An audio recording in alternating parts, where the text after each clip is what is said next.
Hello everyone, मेरा नाम विकास जंसल है। आज की वीडियो ना कोई इंट्रो ना कोई ज़्यादा इसमें एडिटिंग होगी। एक बहुत ही काम की जानकारी आपको देनी है, थोड़ी सी पॉजिटिविटी आपको देना चाहूँगा क्योंकि इंटरनेट पे बहुत सारी नेगेटिविटी फैली हुई है।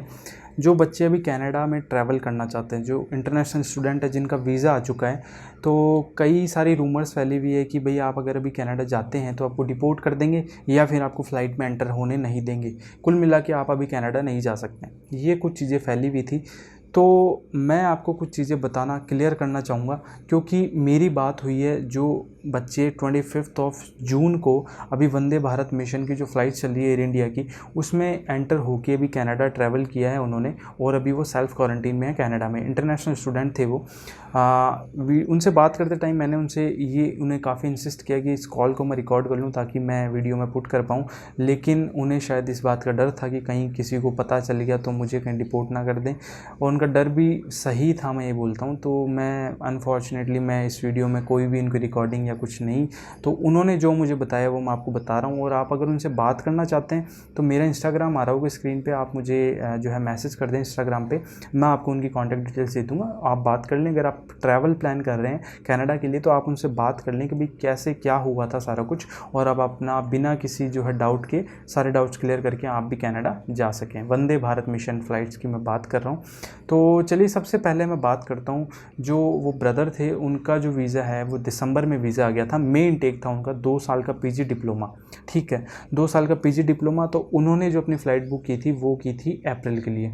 मैंने भी अप्रैल के लिए की थी, और भी काफ़ी इंटरनेशनल स्टूडेंट जिनका कोर्स स्टार्ट होना था मई में, तो उन्होंने अप्रैल के लिए फ़्लाइट बुक की होगी, तो सेम उन्होंने किया।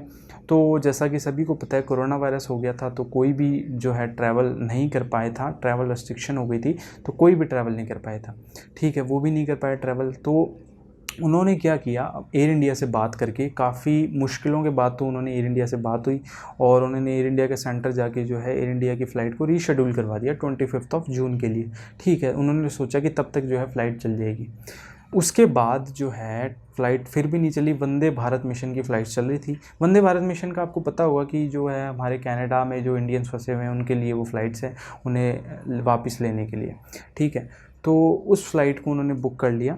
तो एक तो उनका जो कोर्स था वो ऑनलाइन था, उन्होंने अपना जो कोर्स है वो ऑनलाइन ले लिया था। आपको पता होगा कि कनाडा की जो गवर्नमेंट है उन्होंने ऑप्शन दे दिया था कि आप अपनी जो स्टडी ऑनलाइन स्टार्ट कर सकते हैं, आपके वर्क परमिट पे कोई इफेक्ट नहीं होने वाला। कोर्स ऑनलाइन था। और फिर वो एयरपोर्ट पे जब गए, तो एयरपोर्ट की आपको मैं बात बताऊं कि एयरपोर्ट पे सिर्फ़ और सिर्फ आपका टेम्परेचर चेक किया था। उनका सिर्फ़ और सिर्फ टेम्परेचर चेक किया था। ऐसा नहीं कि कोई बड़ा सा मेडिकल आपकी कोई सही तरीके से चेकिंग हो रही हो, ऐसा कुछ नहीं है। टेम्परेचर सिर्फ चेक किया था। वो सिर्फ एक टेम्परेचर वाली मशीन होती है, सिर्फ वो लगा के आपका टेम्परेचर चेक किया था। दूसरी बात, एयर इंडिया की जो फ़्लाइट में था कि जो मिडिल सीट जो खाली रहनी चाहिए, जो गवर्नमेंट ने बोला है कि मिडिल वाली सीट आपकी खाली रहनी चाहिए, तो जैसा उन्होंने मुझे बताया, उन ब्रदर ने मुझे बताया कि ऐसा कुछ नहीं था। पूरी फ़्लाइट भरी हुई थी, कोई मिडिल वाली सीट खाली नहीं थी। तो जब वो दिल्ली एयरपोर्ट पे गए तब उनसे क्या क्या सवाल पूछे गए, टोरंटो एयरपोर्ट तक उन्हें क्या क्या चीज़ें उनके साथ हुई, ये अब मैं आपको बताने जा रहा हूँ। तो सबसे पहले तो जब वो दिल्ली एयरपोर्ट पे गए तो 2 डिपार्टमेंट उनके सामने थे। एक तो जो बोर्डिंग डिपार्टमेंट होता है और एक इमिग्रेशन डिपार्टमेंट। तो बोर्डिंग डिपार्टमेंट होता है आपका एयर इंडिया का। एयर इंडिया जो आप जिस फ़्लाइट में वो गए थे, तो एयर इंडिया की फ़्लाइट में सबसे ज़्यादा सवाल उन्हें पूछे गए थे एयर इंडिया की तरफ से। इमिग्रेशन पे उनसे कोई सवाल नहीं हुई। एयर इंडिया वाला उनसे सबसे ज़्यादा सवाल किए। एयर इंडिया ऐसे बिहेव कर रहा था जैसे तो इमिग्रेशन सवाल कर रहा है। इस तरह के सवाल थे कि आपने ट्रैवल क्यों नहीं किया, आपका कोर्स ऑफलाइन है या ऑनलाइन है, ठीक है, आप जो है आप वहाँ पे कहाँ पे रहेंगे, क्वारंटीन प्लान, बहुत सारे सवाल। ऑफ़र लेटर देखा गया उनका अच्छे से। ठीक है, सारी चीज़ें कंफर्म करने के बाद उन्होंने जब सारे सवालों के जवाब दे दिए तब उन्हें फ़्लाइट में एंटर होने दिया गया। ठीक है, 4 बच्चे वो गए थे। उसके बाद जो है इमिग्रेशन का नंबर आता है। दिल्ली पे आपका इमिग्रेशन होता है एयरपोर्ट पे। ठीक है, आपका कोई भी आपकी सिटी का जो एयरपोर्ट आपसे लगता है जहाँ से आप फ्लाई करेंगे, तो आपका इमिग्रेशन होगा। तो इमिग्रेशन पे उनसे कोई सवाल नहीं पूछा गया। इंडिया के इमिग्रेशन की मैं बात कर रहा हूँ। इंडिया में उनसे कोई सवाल नहीं पूछा गया। उन्होंने बोला, बहुत ही नाइसली उन्होंने मेरे साथ बिहेव किया। सिर्फ उन्होंने मेरा ऑफर लेटर देखा और पासपोर्ट देखा कि भाई आपका जो वीज़ा है वो 18 मार्च से पहले आया है कि बाद में आया है। सिर्फ और सिर्फ उन्होंने ये देखा। उन्हें कोई मतलब नहीं है कि आपका वीज़ा, आपका जो क्लासेज है वो ऑफलाइन है या ऑनलाइन है। ठीक है, 10 मिनट में वो वहाँ से फ्री हो गए। उसके बाद फ़्लाइट में बैठ के वो गए टोरंटो एयरपोर्ट पे लैंड करने के बाद उन्हें जो है एक क्वारंटीन फॉर्म दिया गया, जिसमें उन्हें डिटेल फिल करनी थी कि भैया आप क्वारंटीन आपका कहाँ पे स्पेंड करेंगे। 14 डेज़ का जो क्वारंटीन आप सभी को पता होगा मैंडेटरी है वहाँ की गवर्नमेंट की तरफ से। तो वो जो है क्वारंटीन अपने फ्रेंड के यहाँ पे स्पेंड करने वाले हैं। अभी वो क्वारंटीन में ही है 14 डेज़ के लिए। तो उनसे ये सवाल पूछा गया, ईमेल एड्रेस, उनका फ़ोन नंबर, जो घर का एड्रेस है, दोस्त का नाम, ये सब चीज़ें पूछी गई। और जो आपका जो रूम है वो प्राइवेट है कि अटैच है, वॉशरूम वगैरह ये सब। तो उनका प्राइवेट रूम है, प्राइवेट वॉशरूम है, ये सब चीज़ें उन्हें बताई। और अभी वो कहीं बाहर जा नहीं रहे हैं, 14 डेज़ के बाद वो बाहर जाएंगे। मैंने उनसे एक बात ये भी पूछी कि क्वारंटीन का क्या प्रूफ होना चाहिए, मतलब किस तरीके से वो वैलिडेट करते हैं कि आप 14 डेज़ के क्वारंटीन में रह चुके हैं। तो उन्होंने मुझे बताया कि ब्रदर ऐसी कोई बात नहीं है कि वो आपसे कुछ ज़्यादा वेरिफिकेशन करते हैं, वहाँ की गवर्नमेंट को इतना कोई मतलब ही नहीं है। सिर्फ़ और सिर्फ आपके पास जो है जेन्युइन डॉक्यूमेंट्स होने चाहिए। ना तो आपको कोई ऐसा कुछ रूमर ये भी फैली हुई थी कि आपको वहाँ पे जो क्वारंटीन से गवर्नमेंट के जो क्वारंटीन सेंटर है वहाँ पे रहना ज़रूरी होगा, ऐसा भी कुछ नहीं है। वो वहाँ पे अपने फ्रेंड के यहाँ पे रह रहे हैं आराम से, कोई प्रॉब्लम नहीं हो रही उन्हें। और जो है क्वारंटीन का जो प्रूफ है वो आपको जो है अपने वो सिर्फ आपसे पूछ सकते हैं एक दो बार फ़ोन करके भी आपको कोई प्रॉब्लम तो नहीं हो रही। बस सिर्फ और सिर्फ आपसे ना तो कोई प्रूफ मांगा जा रहा है ना कुछ और है। वो सक्सेसफुली कनाडा एंटर कर चुके हैं और अभी क्वारंटीन में हैं वो। अच्छा, उसके बाद मैंने उनसे एक चीज़ और ये पूछी कि भैया आप फ़ंड्स कितना लेके गए थे। हो सकता है उनके पास ज़्यादा फ़ंड्स हो तब उन्हें डिपोर्ट नहीं किया होगा। तो मैंने उनसे पूछा कि क्या आप फ़ंड्स कितना ले गए थे। उन्होंने बोला ब्रदर मैं फ़ंड्स ले गया था $1000, मेरे साथ में कैश ले गया था $1000 और $30,000 जो है मेरी मदर का बैंक स्टेटमेंट में लेके गया था। क्योंकि सिचुएशन अभी ऐसी है तो मैं उन्हें ये प्रूव कर पाता कि भाई मेरे पास इतने रिसोर्सेज हैं कि अगर कोई प्रॉब्लम होती है तो मैं सर्वाइव कर जाऊँगा। लेकिन उन्होंने तो उन फ़ंड्स को देखा तक नहीं, जो वहाँ पे कनाडा की जो इमिग्रेशन है फ़ंड्स तक उन्होंने पूछा तक नहीं उनसे।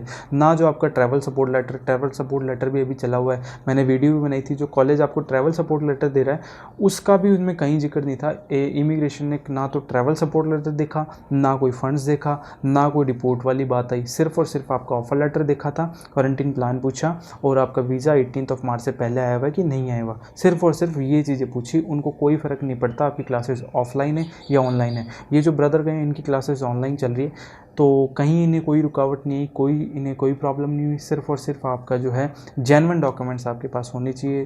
डजंट मैटर फंड्स कितने आपके पास, डजंट मैटर क्लासेस ऑनलाइन है कि क्लासेस ऑफलाइन है। तो ये था कुल मिला के कि आप कनाडा जा सकते हो, कोई रोकने वाला नहीं है अगर आपके पास सारे जेन्युइन डॉक्यूमेंट्स हैं। वीज़ा 18 मार्च से पहले आए हुए हैं। कॉन्फिडेंट होकर आप उन्हें जवाब दीजिए, आपको फ़्लाइट में एंटर भी होने देंगे और आप कनाडा में एंटर भी हो जाएंगे, कोई चक्कर नहीं। अगर आप ट्रैवल करने का सोच रहे हो तो बिल्कुल आप ट्रैवल कर लो। लेकिन एक सजेशन मैं ये देना चाहूँगा कि आपको पता है 7 जुलाई से फ़्लाइट चलने वाली थी इंडिया से, लेकिन उसको बढ़ा के अभी 15 जुलाई कर दिया है। तो 15 जुलाई तक रुक जाओ, 15 दिन ही है। 15 दिन के बाद शायद हो सकता है कमर्शियल फ़्लाइट चल जाए रेगुलर जैसे पहले चलती थी।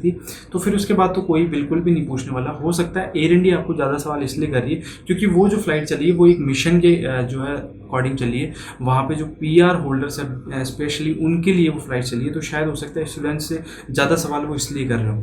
तो 15 दिन और रुक जाओ, फ्लाइट शायद चल जाए। लेकिन फिर भी अगर आप जाना चाह रहे हो तो आप जा सकते हो अगर आपके पास सारा कुछ जेन्युइन डॉक्यूमेंट्स है। तो ट्रैवल सपोर्ट लेटर को भी इतना कोई नहीं पूछ रहा है, लेकिन फिर भी अगर आपके कॉलेज ने दिया है तो आप एज अ सेफ्टी उसको रख सकते हैं अपने पास में, उसमें कोई इशू नहीं है। फंड्स जैसा कि मैंने आपको बताया उनसे फंड्स के बारे में नहीं पूछा गया था, लेकिन फिर भी आप फंड्स अपने पास सारे रखिए। अपनी तरफ से आपके पास पूरी सारे जो डॉक्यूमेंट्स है होने चाहिए, सारे डॉक्यूमेंट्स रख के जाओ और बी पॉजिटिव।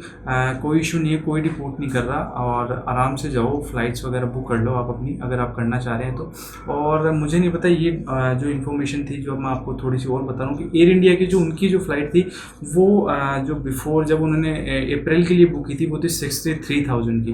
फिर उन्होंने उस पर चार्ज लगा के फिर चार्जेस पता नहीं कौन कौन से चार्जेस में लगाए और उन्होंने फिर जो फ़्लाइट अभी वो गए तो उन्होंने 1,24,000 रुपये उसके लिए पे किए और फिर अभी वो कनाडा जा पाए हैं। तो एयर इंडिया भाई देखो फ़्लाइट महंगी हो चुकी है तो थोड़ा रुक जाओ और हो सकता है फ़्लाइट थोड़ी सस्ती हो जाए फिर आप चले जाना और कोई भी प्रॉब्लम नहीं हो रही। सारे डॉक्यूमेंट साथ लेके जाओ। आई होप सबको वीडियो पसंद आई होगी। और अगर आप उस ब्रदर से बात करना चाहते हो या मुझसे कुछ सवाल करना चाहते हो तो मेरा इंस्टाग्राम आ रहा है स्क्रीन पे, आप इंस्टाग्राम पे मुझे कभी भी DM कर सकते हो, मैं हमेशा उसका रिप्लाई करता हूँ। और एक बात, इस वीडियो को शेयर कर दो, ज़्यादा से ज़्यादा आप इस वीडियो को शेयर कर कर दो, जहाँ पे जितने भी आपके ग्रुप्स हैं सभी में इस पर शेयर कर दो। आपका कोई फ्रेंड है इंटरनेशनल स्टूडेंट, अगर वो प्लान करना चाहता है तो उसे थोड़ी सी पॉजिटिव न्यूज़ दे दो, वो उसको भी खुशी होगी। अगर आप भी ट्रैवल प्लान कर रहे हो तो आप भी कर सकते हैं। अगर कोई आपका नोन है जो ट्रैवल प्लान करना चाह रहा है तो वो भी कर सकते हैं। आप इस वीडियो को ज़रूर से ज़रूर शेयर कर दें। Thank you so much for watching this video. Bye, take care.